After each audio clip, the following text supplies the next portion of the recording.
सत श्री अकाल जी। तुसीं प्राइम मिनिस्टर टैलीविजन देख रहे हो। दोस्तों मैं हाँ स्वर्ण सिंह टैणा ते हर रोज़ की तरह ही प्रोग्राम खबर की खबर लैके हाज़र हाँ।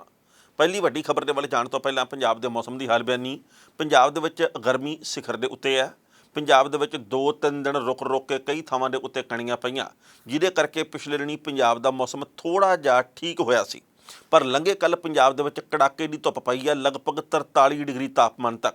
मौसम विभाग ने यह गल कही है कि आउंदे 4-5 दिनों के विच पंजाब का तापमान 45 डिग्री के करीब हो जाना। सो पंजाब दे विच 4-5 दिन लगातार लू वगनी है। पंजाब दे विच तिखड़ दुपहरे होने आ।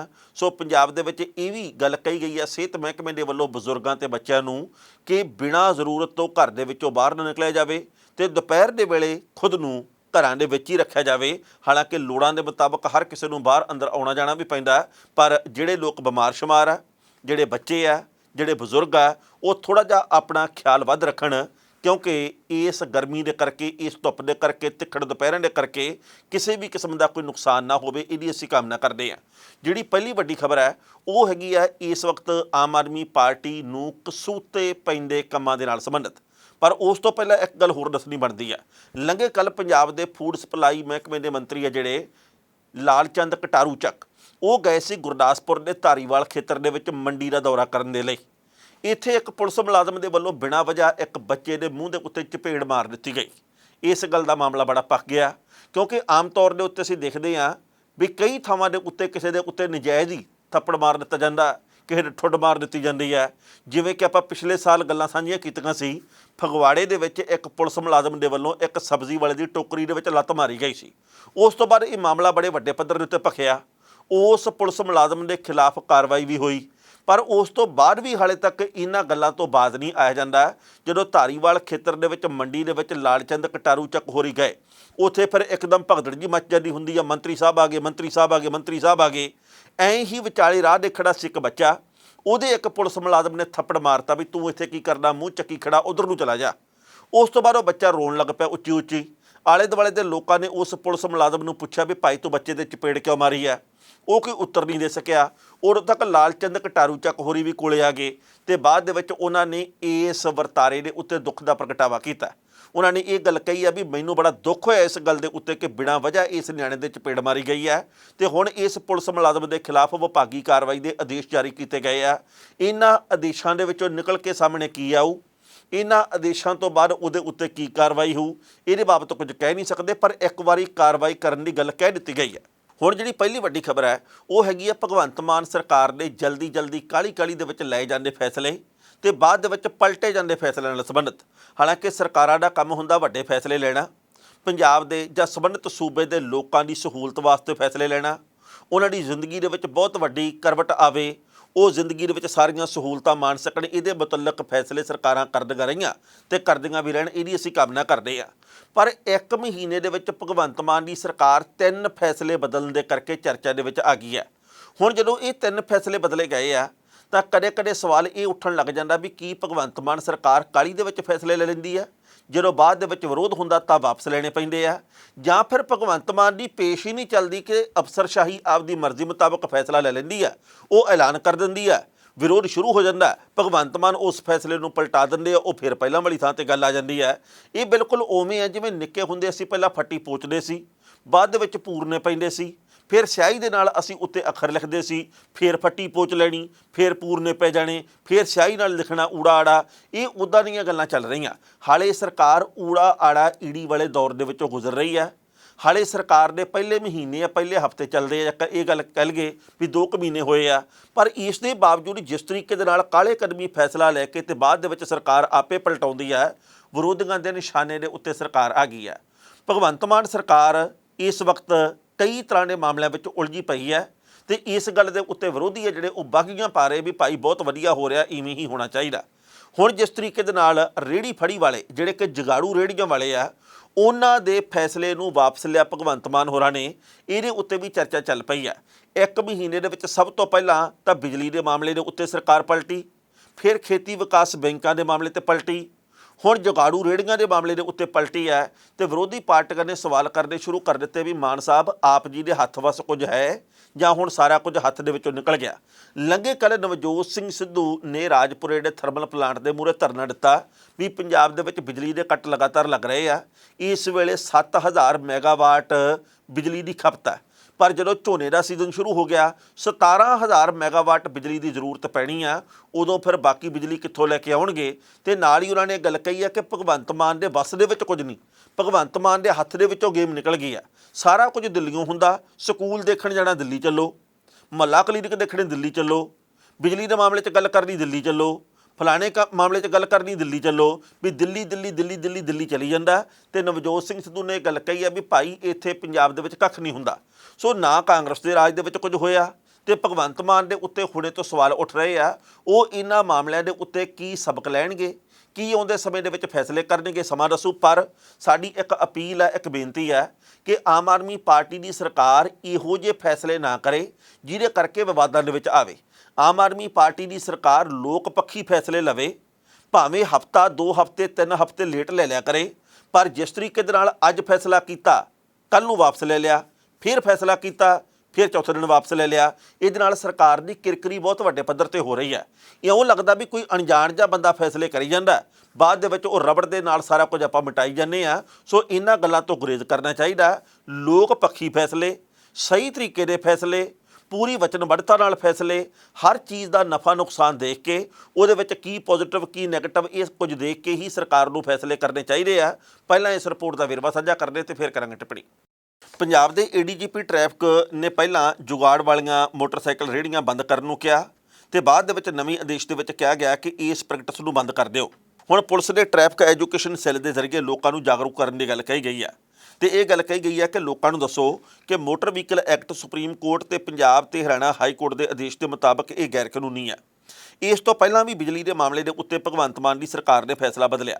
ਭਗਵੰਤ ਮਾਨ ਸਰਕਾਰ ਨੇ ਮੁਫਤ ਬਿਜਲੀ ਦਾ ਫੈਸਲਾ ਬਦਲਿਆ ਜਦੋਂ ਤੇ ਉਦੋਂ ਵੀ ਚਰਚਾ ਛਿੜੀ। ਮਾਨ ਨੇ ਕਿਹਾ ਕਿ SC ਵਰਗ ਨੂੰ ਹਰ ਹਾਲ ਦੇ ਵਿੱਚ 2 ਮਹੀਨਿਆਂ ਦੀਆਂ 600 ਯੂਨਿਟਾਂ ਬਿਜਲੀ ਮੁਫਤ ਮਿਲੇਗੀ, 2 ਕਿਲੋਵਾਟ ਲੋਡ ਤੱਕ ਇਹ ਛੋਟ ਰਹੇਗੀ। ਹਾਲਾਂਕਿ ਇਹਦੇ ਨਾਲ ਜਨਰਲ ਕੈਟਾਗਰੀ ਦਾ ਗੁੱਸਾ ਨਿਕਲਿਆ ਤਾਂ ਬਿਜਲੀ ਮੰਤਰੀ ਨੇ ਸਫਾਈ ਦਿੱਤੀ, ਜਿਹਦੇ ਵਿੱਚ ਕਿਹਾ ਗਿਆ ਕਿ ਛੋਟ 1 ਕਿਲੋਵਾਟ ਲੋਡ ਤੱਕ ਮਿਲੇਗੀ। ਇਸ ਤੋਂ ਵੱਡੇ ਕਨੈਕਸ਼ਨ ਵਾਲੇ SC ਵਰਗ ਨੂੰ ਵੀ 600 ਤੋਂ ਜ਼ਿਆਦਾ ਯੂਨਿਟਾਂ ਹੋਣ ਤੇ ਪੂਰਾ ਬਿਜਲੀ ਬਿੱਲ ਦੇਣਾ ਪਵੇਗਾ। ਇਸ ਤੋਂ ਬਾਅਦ ਸੂਬੇ ਦੇ ਵਿੱਚ ਤਕਰੀਬਨ 2000 ਕਿਸਾਨਾਂ ਦੇ ਅਰੈਸਟ ਵਾਰੰਟ ਜਾਰੀ ਕਰ ਦਿੱਤੇ ਗਏ ਸਨ। ਇਹਨਾਂ ਕਿਸਾਨਾਂ ਨੇ ਖੇਤੀ ਵਿਕਾਸ ਬੈਂਕਾਂ ਦਾ ਕਰਜ਼ਾ ਨਹੀਂ ਸੀ ਮੋੜਿਆ। ਇਸ ਨੂੰ ਲੈ ਕੇ ਕਿਸਾਨ ਯੂਨੀਅਨਾਂ ਭੜਕੀਆਂ ਤਾਂ ਵਿੱਤ ਮੰਤਰੀ ਹਰਪਾਲ ਸਿੰਘ ਚੀਮਾ ਨੇ ਕਿਹਾ ਕਿ ਇਹਦੇ ਉੱਤੇ ਅਸੀਂ ਰੋਕ ਲਗਾ ਦਿੱਤੀ ਹੈ, ਕਿਸਾਨਾਂ ਦੀ ਗ੍ਰਿਫਤਾਰੀ ਨਹੀਂ ਹੋਵੇਗੀ। ਇਸ ਖਬਰ ਦੇ ਉੱਤੇ ਟਿੱਪਣੀ ਕਰਨ ਦੋਸਤੋ ਪਹਿਲੀ ਗੱਲ ਤਾਂ ਅਸੀਂ ਕਹਾਂਗੇ, ਕਦੇ ਕਦੇ ਇਉਂ ਲੱਗਦਾ ਕਿ ਭਗਵੰਤ ਮਾਨ ਤੋਂ ਬਾਹਰੀ ਹੋ ਕੇ ਅਫਸਰਸ਼ਾਹੀ ਆਪਣੇ ਆਪ ਫੈਸਲੇ ਕਰੀ ਜਾਂਦੀ ਹੈ, ਜਿਹਦੇ ਕਰਕੇ ਕਿਰਕਰੀ ਭਗਵੰਤ ਮਾਨ ਸਰਕਾਰ ਦੀ ਹੁੰਦੀ ਹੈ। ਤੇ ਕਦੇ ਕਦੇ ਇਉਂ ਪ੍ਰਤੀਤ ਹੁੰਦਾ ਕਿ ਭਗਵੰਤ ਮਾਨ ਸਰਕਾਰ ਨਫਾ ਨੁਕਸਾਨ ਸੋਚੇ ਤੋਂ ਬਿਨਾਂ ਵੀ ਇਸ ਐਲਾਨ ਦਾ ਕੀ ਫਾਇਦਾ ਹੋਊ ਤੇ ਇਸ ਨੁਕਸਾਨ ਦਾ ਕਿਹੜੇ ਵਰਗ ਨੂੰ ਕੀ ਨੁਕਸਾਨ ਹੋਊ, ਇਹਦੇ ਬਾਰੇ ਸੋਚੇ ਤੋਂ ਬਿਨਾਂ ਕਾਲੇ ਕਦਮੀ ਫੈਸਲੇ ਕਰ ਰਹੀ ਹੈ, ਜਿਹਦੇ ਕਰਕੇ ਸਰਕਾਰ ਜਦੋਂ ਆਪਣਾ ਫੈਸਲਾ ਆਪੇ ਪਲਟਦੀ ਹੈ ਤਾਂ ਇਹਦੇ ਬਾਬਤ ਲੋਕਾਂ ਦੇ ਵਿੱਚ ਚੰਗਾ ਸੁਨੇਹਾ ਨਹੀਂ ਜਾਂਦਾ। ਵਿਰੋਧੀਆਂ ਨੂੰ ਇਸ ਵਕਤ ਮੌਕਾ ਚਾਹੀਦਾ। ਭਗਵੰਤ ਮਾਨ ਸਰਕਾਰ ਤਲੀ ਦੇ ਉੱਤੇ ਸਰੋਂ ਜਮਾ ਕੇ ਉਵੇਂ ਦਿਖਾ ਨਹੀਂ ਸਕੀ ਹਾਲੇ ਤੱਕ। ਹਾਲਾਂਕਿ ਆਪਾਂ ਇਹ ਵੀ ਨਹੀਂ ਕਹਿੰਦੇ ਵੀ 6 ਮਹੀਨੇ ਹੋ ਗਏ ਜਾਂ 4 ਮਹੀਨੇ ਹੋ ਗਏ ਆ, ਥੋੜ੍ਹੇ ਕੁ ਸਮੇਂ ਦੇ ਵਿੱਚ ਕੁਝ ਕਰਕੇ ਦਿਖਾਉਣ ਦੀ ਗੱਲ ਕੀਤੀ, ਪਰ ਲੋਕ ਇਹ ਚਾਹੁੰਦੇ ਜੀ ਕਿ ਹੁਣ ਉਹ ਕੁਝ ਕਰਕੇ ਵੀ ਦਿਖਾਇਆ ਜਾਵੇ। ਹਾਲਾਂਕਿ ਭਗਵੰਤ ਮਾਨ, ਪੰਜਾਬ ਦੇ ਸਿੱਖਿਆ ਮੰਤਰੀ ਮੀਤ ਹੇਅਰ ਤੇ ਸਿਹਤ ਮੰਤਰੀ ਡਾਕਟਰ ਵਿਜੇ ਸਿੰਗਲਾ ਇਹ 2 ਦਿਨ ਦੇ ਦਿੱਲੀ ਦੌਰੇ ਦੇ ਉੱਤੇ ਗਏ ਹੋਏ ਆ। ਉੱਥੋਂ ਦੇ ਸਕੂਲਾਂ ਦੀ ਬਣਤਰ, ਉੱਥੋਂ ਦੇ ਸਕੂਲਾਂ ਦੀ ਨੁਹਾਰ ਤੇ ਜਿਹੜੇ ਉੱਥੋਂ ਦੇ ਹੈਗੇ ਮੁਹੱਲਾ ਕਲੀਨਿਕ ਉਹਨਾਂ ਦੀ ਨੁਹਾਰ ਦੇਖਣ ਦੇ ਲਈ ਉਹ ਕੁਝ ਪੰਜਾਬ ਦੇ ਵਿੱਚ ਵੀ ਲਾਗੂ ਕੀਤਾ ਜਾਊਗਾ, ਇਹਦੇ ਬਾਬਤ ਭਗਵੰਤ ਮਾਨ ਦੇ ਵੱਲੋਂ ਕਿਹਾ ਜਾ ਰਿਹਾ। ਲੰਘੇ ਕੱਲ੍ਹ ਤਾਂ ਉਹਨਾਂ ਨੇ ਇਹ ਵੀ ਗੱਲ ਕਹੀ ਹੈ ਦਿੱਲੀ ਦੇ ਵਿੱਚ ਸਕੂਲ ਦੇਖ ਕੇ ਵੀ ਭਾਈ ਇਹੋ ਜਿਹੇ ਸਕੂਲ ਮੈਂ ਕੈਨੇਡਾ ਅਮਰੀਕਾ ਦੇ ਵਿੱਚ ਵੇਖਦਾ ਹੁੰਦਾ ਸੀ, ਹੁਣ ਅਸੀਂ ਪੰਜਾਬ ਦੇ ਵਿੱਚ ਵੀ ਇਹੋ ਜਿਹੇ ਸਕੂਲ ਬਣਾਵਾਂਗੇ। ਉਹੋ ਜਿਹੇ ਸਕੂਲ ਪੰਜਾਬ ਦੇ ਵਿੱਚ ਵੀ ਬਣਨ, ਬੜੀ ਸੋਹਣੀ ਗੱਲ ਹੈ। ਉਹੋ ਜਿਹੇ ਮੁਹੱਲਾ ਕਲੀਨਿਕ ਪੰਜਾਬ ਦੇ ਪਿੰਡਾਂ ਦੇ ਵਿੱਚ ਵੀ ਬਣ ਜਾਣ, ਬੜੀ ਸੋਹਣੀ ਗੱਲ ਹੈ। ਪੰਜਾਬ ਦੇ ਵਿੱਚ ਲੋਕਾਂ ਨਾਲ ਕੀਤੇ ਹੋਏ ਸਾਰੇ ਵਾਅਦੇ, ਸਾਰੀਆਂ ਗਰੰਟੀਆਂ ਪੂਰੀਆਂ ਹੋਣ, ਇਹ ਬੜੀ ਚੰਗੀ ਗੱਲ ਹੋਊਗੀ। ਪਰ ਉਹਦੇ ਲਈ ਪੈਸਾ ਕਿੱਥੋਂ ਆਊਗਾ, ਸਵਾਲ ਤਾਂ ਇਹ ਵੀ ਪੈਦਾ ਹੁੰਦਾ। ਪੰਜਾਬ ਦੀ ਸਰਕਾਰ ਦੇ ਉੱਤੇ ਇਸ ਵਕਤ ਬਹੁਤ ਵੱਡਾ ਕਰਜ਼ਾ, ਪੰਜਾਬ ਦੇ ਲੋਕ ਇਸ ਵਕਤ ਸਹੂਲਤਾਂ ਤੋਂ ਸੱਖੜੇ ਆ। ਪੰਜਾਬ ਦੇ ਵਿੱਚ ਤੁਸੀਂ ਦੇਖੋ ਜਿਵੇਂ ਖੁਦਕੁਸ਼ੀਆਂ ਦੀ ਖੇਤੀ ਪਿਛਲੇ ਕਈ ਦਿਨਾਂ ਤੋਂ ਲਗਾਤਾਰ ਫੇਰ ਹੋ ਰਹੀ ਹੈ। ਇਹਨਾਂ ਗੱਲਾਂ ਦੇ ਕਰਕੇ ਭਗਵੰਤ ਮਾਨ ਸਰਕਾਰ ਨੂੰ ਆਉਂਦੇ ਸਮੇਂ ਦੇ ਵਿੱਚ ਜਵਾਬ ਦੇਣਾ ਔਖਾ ਹੋ ਜਾਣਾ। ਸੋ ਭਗਵੰਤ ਮਾਨ ਨੂੰ ਆਉਂਦੇ ਸਮੇਂ ਦੇ ਵਿੱਚ ਫੈਸਲੇ ਬੋਝ ਕੇ ਹੌਲੇ ਹੌਲੇ ਕਦਮੀ ਲੈਣੇ ਪੈਣਗੇ। ਪਰ ਇੱਕ ਫੈਸਲਾ ਜਿਹੜਾ ਵੀ ਲੈਣਾ, ਉਹ ਲੋਕ ਪੱਖੀ ਜਿਹੜਾ ਵੀ ਫੈਸਲਾ ਹੋਵੇ, ਉਹ ਪੂਰੇ ਸਟੈਂਡ ਦੇ ਨਾਲ, ਪੂਰੇ ਜਜ਼ਬੇ ਦੇ ਨਾਲ ਲੈਣਾ ਪਊਗਾ, ਕਿਉਂਕਿ ਇਸ ਵਕਤ ਲੋਕਾਂ ਦੀ ਆਰਥਿਕਤਾ ਨੂੰ ਵੀ ਦੇਖਣਾ ਚਾਹੀਦਾ ਤੇ ਲੋਕਾਂ ਦੇ ਬਾਕੀ ਉਲਝੇ ਹੋਏ ਤਾਣੇ ਬਾਣੇ ਨੂੰ ਵੀ ਦੇਖਣਾ ਚਾਹੀਦਾ। ਜਿਸ ਤਰੀਕੇ ਦੇ ਨਾਲ ਇੱਕ ਪਾਸੇ ਫੈਸਲਾ ਲਿਆ ਜਾਂਦਾ, ਦੂਜੇ ਪਾਸੇ ਹਟਾਇਆ ਜਾਂਦਾ, ਫਿਰ ਲੈ ਲਿਆ, ਫਿਰ ਹਟਾ ਲਿਆ, ਇਹਦੇ ਨਾਲ ਆਉਂਦੇ ਸਮੇਂ ਦੇ ਵਿੱਚ ਸਰਕਾਰ ਦੀ ਕਦਰ ਘਟਾਈ ਹੋਰ ਹੋਊਗੀ।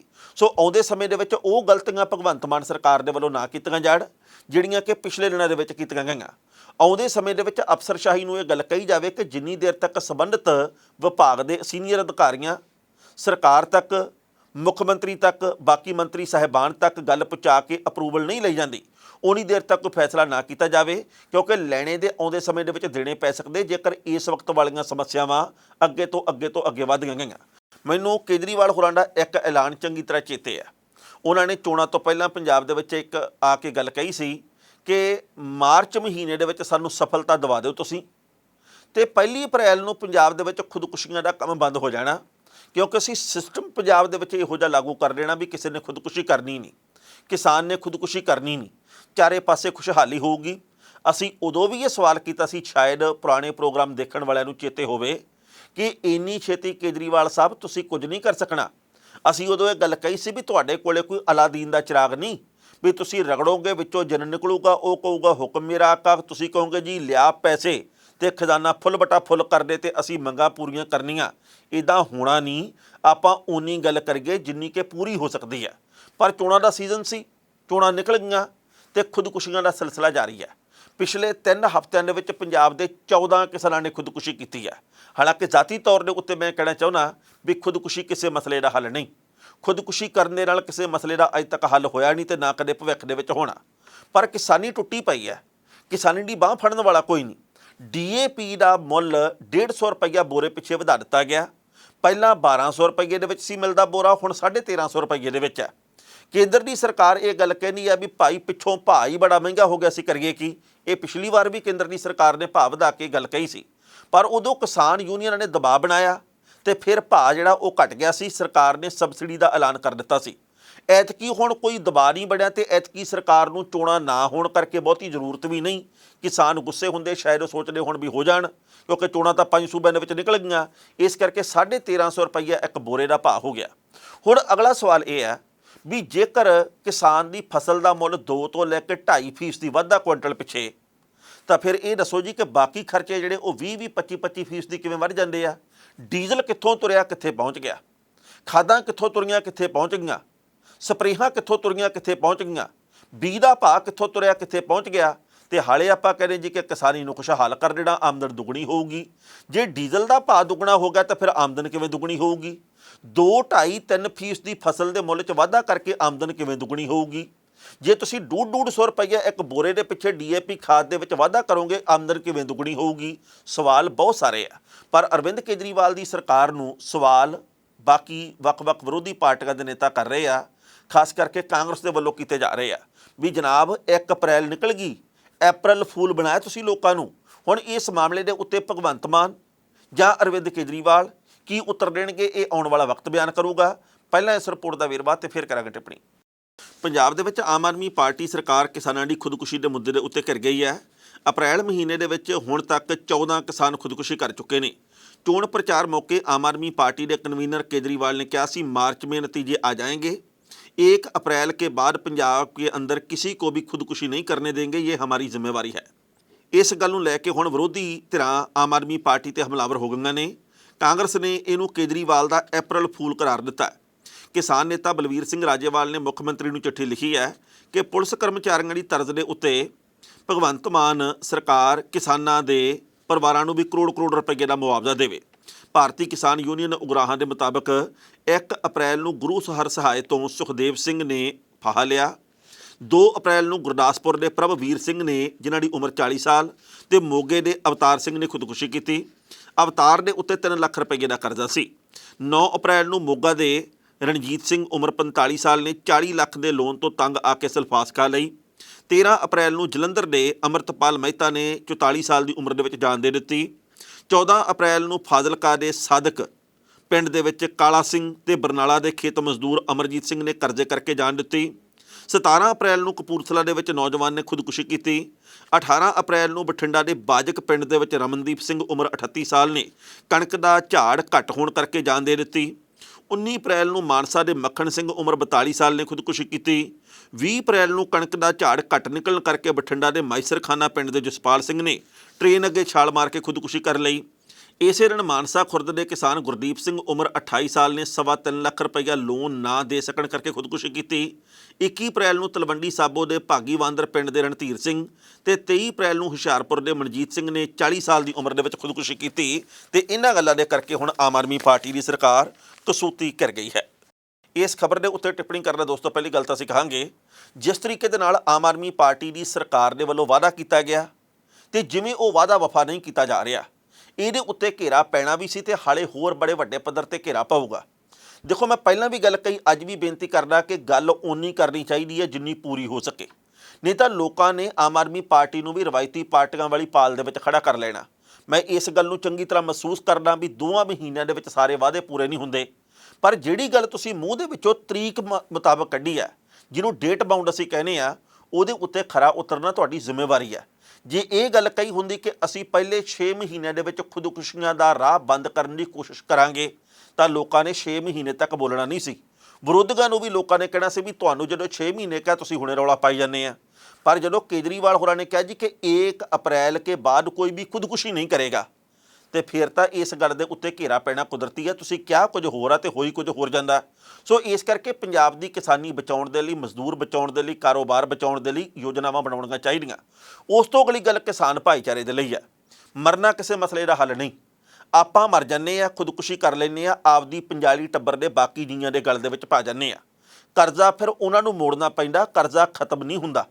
ਜ਼ਮੀਨ ਉਹ ਵੀ ਵੇਚਦੇ ਆ ਜੇਕਰ ਆਪਾਂ ਵੇਚਦੇ ਆ, ਇਸ ਗੱਲ ਦੇ ਵੱਲ ਵੀ ਖਿਆਲ ਕਰਨਾ ਚਾਹੀਦਾ। ਸੋ ਅਸੀਂ ਚਾਹੁੰਦੇ ਕਿਸਾਨੀ ਖੁਸ਼ਹਾਲ ਰਹੇ, ਬਾਕੀ ਸਾਰੇ ਵਰਗ ਵੀ ਖੁਸ਼ਹਾਲ ਰਹਿਣ, ਪਰ ਸਰਕਾਰਾਂ ਜਿਹੜੇ ਵਾਅਦੇ ਕਰਦੀਆਂ ਉਹ ਮੌਕੇ ਸਿਰ ਪੂਰੇ ਕੀਤੇ ਜਾਣ। ਜਾਂ ਪਹਿਲਾਂ ਵਾਅਦਾ ਨਾ ਕਰੋ ਜਾਂ ਮਗਰੋਂ ਉਹਨੂੰ ਨਿਭਾਓ। ਜੇ ਮਗਰੋਂ ਤੁਹਾਡੀਆਂ ਮਜਬੂਰੀਆਂ ਤਾਂ ਫਿਰ ਇਹਨਾਂ ਮਜਬੂਰੀਆਂ ਬਾਰੇ ਪਹਿਲਾਂ ਸੋਚਿਆ ਕਰੋ। ਸੋ ਇਹ ਬਾਕੀ ਪਾਰਟੀਆਂ ਦੇ ਉੱਤੇ ਵੀ ਗੱਲ ਲਾਗੂ ਹੁੰਦੀ ਆ, ਆਮ ਆਦਮੀ ਪਾਰਟੀ ਦੇ ਉੱਤੇ ਵੀ ਲਾਗੂ ਹੁੰਦੀ ਆ। ਆਉਂਦੇ ਸਮੇਂ ਦੇ ਵਿੱਚ ਹਰ ਕੋਈ ਖੁਸ਼ਹਾਲ ਹੋਵੇ, ਕਿਸੇ ਨੂੰ ਮੌਤ ਗਲ ਨੂੰ ਲਾਉਣ ਦੀ ਇੱਛਾ ਨਾ ਜਾਗੇ, ਇਹਦੀ ਅਸੀਂ ਕਾਮਨਾ ਕਰਦੇ ਹਾਂ। ਪਰ ਐਤਕੀ ਕਣਕ ਦਾ ਝਾੜ ਘਟਿਆ ਬਹੁਤ ਹੈ, ਇਹ ਗੱਲ ਸੱਚੀ ਹੈ। ਇੱਕਦਮ ਗਰਮੀ ਵੱਧ ਗਈ, ਜਿਹਦੇ ਕਰਕੇ ਕਣਕ ਦਾ ਦਾਣਾ ਪਿਚਕ ਗਿਆ, ਉਹ ਸੁੰਗੜ ਗਿਆ ਤੇ 5 ਤੋਂ ਲੈ ਕੇ 7 ਕੁਇੰਟਲ ਪ੍ਰਤੀ ਏਕੜ ਦੇ ਹਿਸਾਬ ਨਾਲ ਕਣਕ ਦਾ ਝਾੜ ਘਟ ਗਿਆ। ਕਿਸਾਨ ਇਸ ਕਰਕੇ ਵੀ ਖੁਦਕੁਸ਼ੀਆਂ ਕਰ ਰਹੇ ਆ। ਪਰ ਫਿਰ ਬੇਨਤੀ ਉਹੀ ਹੈ ਕਿ ਮਰਨਾ ਮਸਲੇ ਦਾ ਹੱਲ ਨਹੀਂ, ਜ਼ਿੰਦਾ ਦਿਲੀ ਦੇ ਨਾਲ ਜ਼ਿੰਦਗੀ ਜਿਉਣ ਦੀ ਕੋਸ਼ਿਸ਼ ਕਰੀਏ। ਅੱਜ ਸਮਾਂ ਔਖਾ, ਕੱਲ੍ਹ ਨੂੰ ਸ਼ਾਇਦ ਸੌਖਾ ਵੀ ਆ ਜੇ। ਲੰਘੇ ਕੱਲ੍ਹ ਨਵਜੋਤ ਸਿੰਘ ਸਿੱਧੂ ਦੇ ਵੱਲੋਂ ਜਿਸ ਤਰੀਕੇ ਦੇ ਨਾਲ ਆਮ ਆਦਮੀ ਪਾਰਟੀ ਨੂੰ ਘੇਰਾ ਪਾਇਆ ਗਿਆ, ਉਹਦੇ ਉੱਤੇ ਉਹਨਾਂ ਦੀ ਪਾਰਟੀ ਦੇ ਵੱਲੋਂ 100 ਕਿਸਮ ਦੇ ਸਵਾਲ ਖੜੇ ਕੀਤੇ ਜਾ ਰਹੇ ਆ ਤੇ ਹੁਣ ਇਹ ਕੁਦਰਤੀ ਵੀ ਆ। ਨਵਜੋਤ ਸਿੰਘ ਸਿੱਧੂ ਇਸ ਵਕਤ ਰਾਜਾ ਵੜਿੰਗ ਦੇ ਨਾਲੋਂ ਦੂਰੀ ਬਣਾ ਕੇ ਚੱਲਦੇ ਆ, ਪ੍ਰਤਾਪ ਸਿੰਘ ਬਾਜਵਾ ਨਾਲੋਂ ਦੂਰੀ ਬਣੀ ਹੋਈ ਹੈ। ਹੁਣ ਸਵਾਲ ਇਹ ਪੈਦਾ ਹੁੰਦਾ ਕਿ ਆਮ ਆਦਮੀ ਪਾਰਟੀ ਆਉਂਦੇ ਸਮੇਂ ਦੇ ਵਿੱਚ ਬਿਜਲੀ ਕਿਵੇਂ ਦੇਊਗੀ। ਇਹ ਬਿਲਕੁਲ ਦਰੁਸਤ ਗੱਲ ਹੈ। ਅੱਜ ਜੇਕਰ 7000 ਮੈਗਾਵਾਟ ਬਿਜਲੀ ਦੀ ਖਪਤ ਹੈ ਤੇ ਜਦੋਂ 17000 ਮੈਗਾਵਾਟ ਹੋਈ ਤਾਂ 10000 ਦਾ ਪ੍ਰਬੰਧ ਕਿੱਥੋਂ ਕਰੂ? 10000 ਮੈਗਾਵਾਟ ਦਾ ਮੁੱਦੇ ਸਹੀ ਹੈ, ਪਰ ਇਹ ਮੁੱਦੇ ਕਿਵੇਂ ਹੱਲ ਹੋਣਗੇ? ਸੱਤਾਧਾਰੀ ਧਿਰ ਦੇ ਉੱਤੇ ਦਬਾਅ ਕਿਵੇਂ ਬਣੂਗਾ ਜੇਕਰ ਕਾਂਗਰਸ ਆਪ ਹੀ ਇਕਜੁੱਟ ਹੈ ਨਹੀਂ? ਨਵਜੋਤ ਸਿੰਘ ਸਿੱਧੂ ਜਦੋਂ ਰਾਜਪਾਲ ਨੂੰ ਮਿਲਣ ਦੇ ਲਈ ਗਏ ਬਨਵਾਰੀ ਲਾਲ ਪੁਰੋਹਿਤ ਹੋਰਾਂ ਨੂੰ, ਉਦੋਂ ਵੀ ਉਹ ਉਹਨਾਂ ਲੋਕਾਂ ਨੂੰ ਨਾਲ ਲੈ ਕੇ ਗਏ ਜਿਹੜੇ ਉਹਨਾਂ ਦੇ ਖੇਮੇ ਦੇ ਆ, ਜਿਹੜੇ ਕਿ ਹਾਈ ਕਮਾਂਡ ਦੇ ਫੈਸਲਿਆਂ ਤੋਂ ਨਿਰਾਸ਼ ਆ, ਜਿਹੜੇ ਕਿ ਇਸ ਵਕਤ ਹਾਰੇ ਹੋਏ ਆ। ਨਾ ਉਦੋਂ ਉਹਨਾਂ ਨੇ ਰਾਜਾ ਵੜਿੰਗ ਤੇ ਪ੍ਰਤਾਪ ਸਿੰਘ ਬਾਜਵਾ ਨੂੰ ਨਾਲ ਲਿਜਾਣਾ ਠੀਕ ਸਮਝਿਆ, ਤੇ ਨਾ ਹੀ ਉਹ ਲੰਘੇ ਕੱਲ੍ਹ ਜਦੋਂ ਰਾਜਪੁਰੇ ਦੇ ਥਰਮਲ ਪਲਾਂਟ ਦੇ ਮੂਹਰੇ ਧਰਨਾ ਦੇ ਕੇ ਆਏ ਆ, ਉਹਦੇ ਵਿੱਚ ਰਾਜਾ ਵੜਿੰਗ ਜਾਂ ਪ੍ਰਤਾਪ ਸਿੰਘ ਬਾਜਵਾ ਸੀ। ਨਾ ਪ੍ਰਧਾਨ, ਨਾ ਵਿਧਾਨ ਸਭਾ ਦੇ ਵਿੱਚ ਵਿਰੋਧੀ ਧਿਰ ਦਾ ਨੇਤਾ, ਤੇ ਨਵਜੋਤ ਸਿੰਘ ਸਿੱਧੂ ਆਪਣੇ ਤਰੀਕੇ ਨਾਲ ਚੱਲ ਰਹੇ ਆ। ਉਹਨਾਂ ਦੇ ਇਸ ਤਰੀਕੇ ਦੇ ਵਿੱਚ ਸੁਖਜਿੰਦਰ ਸਿੰਘ ਰੰਧਾਵਾ ਵੀ ਨਹੀਂ ਸ਼ਾਮਲ, ਤ੍ਰਿਪਤ ਰਜਿੰਦਰ ਸਿੰਘ ਬਾਜਵਾ ਵੀ ਨਹੀਂ ਸ਼ਾਮਲ, ਰਾਣਾ ਇੰਦਰ ਪ੍ਰਤਾਪ ਵੀ ਨਹੀਂ ਸ਼ਾਮਲ, ਰਾਣਾ ਗੁਰਜੀਤ ਸਿੰਘ ਵੀ ਨਹੀਂ ਸ਼ਾਮਲ, ਤੇ ਕਈ ਹੋਰ ਕਾਂਗਰਸੀ ਨੇਤਾ ਜਿਹੜੇ ਕਿ ਜਿੱਤੇ ਆ ਉਹ ਵੀ ਦੂਰੀ ਬਣਾਈ ਬੈਠੇ ਆ। ਹੁਣ ਜੇਕਰ ਆਪ ਕਾਂਗਰਸ ਇਕਜੁੱਟ ਨਹੀਂ ਤਾਂ ਤੁਹਾਡੀ ਇਕਜੁੱਟਤਾ ਦੀ ਘਾਟ ਦੇ ਕਰਕੇ ਦਬਾਅ ਸੱਤਾਧਾਰੀ ਧਿਰ ਦੇ ਉੱਤੇ ਕਿਹੋ ਜਿਹਾ ਬਣੂਗਾ? ਸਵਾਲ ਤਾਂ ਇਹ ਪੈਦਾ ਹੁੰਦਾ। ਹਾਲਾਂਕਿ ਮੁੱਦਾ ਵਾਜਬ ਆ, ਜੇਕਰ ਇਕੱਠੇ ਹੋ ਕੇ ਹਮਲਾ ਮਾਰਿਆ ਜਾਵੇ ਤਾਂ ਮੁੱਦੇ ਦਾ ਮਤਲਬ ਹੋਰ ਹੈ।